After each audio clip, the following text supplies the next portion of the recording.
तो hello guys, मेरा नाम है सागर। तो मरमेड की इस एपिसोड की स्टार्टिंग में हमें दिखाया जाता है। इसके बाद उसकी भाभी उसके सामने थोड़ा गुस्से में दिखती है शायद, और कहती है तो इसका मतलब ये है कि तुम उन सारी चीज़ों से, मतलब जो मैरिज के लिए तुमने विथड्रॉल दिया है, उन सारी चीज़ों को पीछे रहने के लिए मना कर रही हो उस एप्लीकेशन को। शायनिंग कहती है कज़न, ये एक विन विन सिचुएशन है। अगर मैं शादी कर लेती हूँ जुनजिन से तो हम बाद में भी कज़न रहेंगे, और इसके अलावा मेरे इन्फ्लुएंस के साथ में लोग मुझे ही सपोर्ट करेंगे और तुम मेरी कज़न लॉ बन सकती हो। और इसके अलावा बात रही ये शेंगोंग की, तो उसे हम काफ़ी आसानी से इन सारी चीज़ों से हटा सकते हैं। और ये कहते हैं, उसका हाथ पकड़ लेती है और कहती है, कज़न क्या तुम इन सारी चीज़ों को नहीं चाहती? क्या तुम नहीं चाहती कि मैं खुश रहूं? आखिर तुम मुझे इस तरीके से एम्बेरस क्यों करना चाहती हो? और एक आउटसाइडर को जो कि शेंगोंग है, तुम उसे सपोर्ट क्यों करना चाहती हो इस तरीके से? जैसे ही वो ये बात कहती है, उसकी भाभी खड़ी हो जाती है और कहती है, तुमने भी कहा कि मैं तुम्हारे लिए सारी सिचुएशंस को डिफ़िकल्ट बना रही हूँ, लेकिन तुम्हें क्या पता नहीं था कि मेरे पति का जो कैंपेन था वो अपनी फाइनल मूवमेंट पर था, और तुमने उसी वक्त ये सारी चीज़ें करी ताकि तुम्हारा काम निकल पाए। और तुम अब ये कह रही हो कि सारी चीज़ों में मेरी गलती है। इस सारी चीज़ों में सिर्फ तुम्हारा ही स्वार्थ है। तुम चाहती हो कि तुम इन सारी चीज़ों से खुश रहो। और इसके अलावा तुमने सेकंड ब्रदर को चूज़ किया शादी करने के लिए, जो तुम्हें बिल्कुल भी पसंद नहीं करते। और आखिर ये कहाँ की हैप्पीनेस है तुम्हारे लिए? और तुम इन सारी चीज़ों को जानती हो कि तुम्हें इन सारी चीज़ों से क्या मिलने वाला है।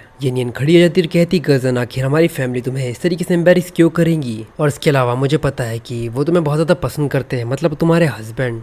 तो मुझे लगता है कि वो भी मुझे जुनजिन को परस्यू करने में मेरी मदद करेंगे। प्लीज़ इन सारी सिचुएशन को समझो और इस तरीके से कंपैरिजन कर लो। हम इन सारी चीज़ों को काफ़ी आसानी से सॉल्व कर सकते हैं। और इसके अलावा बात रही जुनजिन की, तो इसका मतलब ये है कि वो मुझे इस वक्त इसलिए परस्यू नहीं करना चाहता कि उस पर इनफ प्रेशर नहीं है। अगर उस पर अच्छा खासा प्रेशर होता है तो मुझे नहीं लगता कि कोई भी ऐसा तरीका होगा जिससे वो मुझे परस्यू नहीं करना चाहेगा। और इसके अलावा इन सारी चीज़ों में तुम्हारे ही फ़ायदे हैं। तुम इन सारी चीज़ों को जानते हो कि इस सिटी में मेरी क्या पहचान है, लोग मुझे जानते हैं। अगर हम एक साथ में हो गए तो हम और भी ज़्यादा पावरफुल हो जाएंगे, ये फैमिली और भी ज़्यादा पावरफुल हो जाएगी, और इसमें हम सभी लोगों का फ़ायदा है। और बात रही कज़न इन लॉ की प्रेसिडेंशियल पोस्ट की, तो उनके लिए भी वो सारी चीज़ें आसान हो जाएगी क्योंकि लोग मुझे पसंद करते हैं, वो मेरे नाम को जानते हैं, मेरे चेहरे को जानते हैं। हमें जुनजिन की भाभी को दिखाया जाता है जो कि कहती है, तुम्हारे पास ऐसी कोई एबिलिटी नहीं है जिससे कोई भी आदमी तुमसे शादी करे। और आखिर तुम इन सारी चीज़ों का ब्लेम हम पर क्यों डाल रही हो? और तुम ये कह रही हो कि तुम पर इनफ प्रेशर नहीं डाला गया इन सारी चीज़ों को लेकर।